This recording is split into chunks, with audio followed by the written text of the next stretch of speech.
They're our next challenge. They have been our challenge for the past 10 years.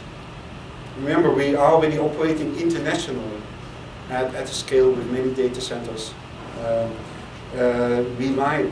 And so one of the goals, for example, that we have in our Amazon environment is that we can lose a complete data center without the SLAs to the customer getting affected. And I don't necessarily mean web services. These are also SLAs towards the e-commerce customers. Yeah, so, and this happens. You know, we lose a data center, you as a customer never notice anything of that. So also, because we have a traditional e-commerce background, retail background, is we know how to build these data centers very effectively, very cost effective. And we've come to a point, I think, where we really know how to deliver highly reliable services at low cost. And as with everything that we try to do with Amazon is then translate those costs back in providing lower cost services to customers. And on the retail side, that may be lower prices for products.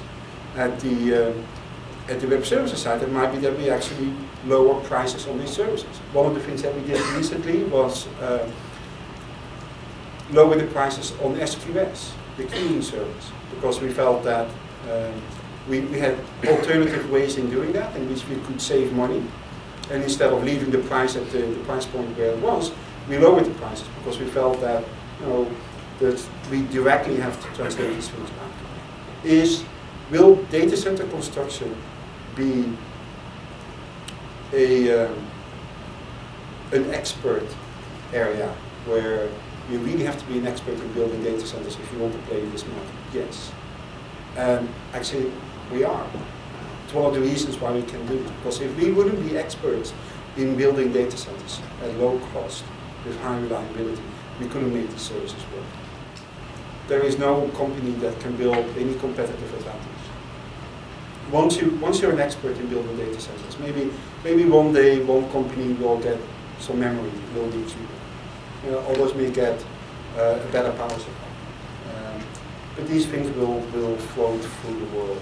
And I think once you operate at the scale and the reliability level of an Amazon, we already have the competitive edge there in terms of doing this at the lowest cost possible.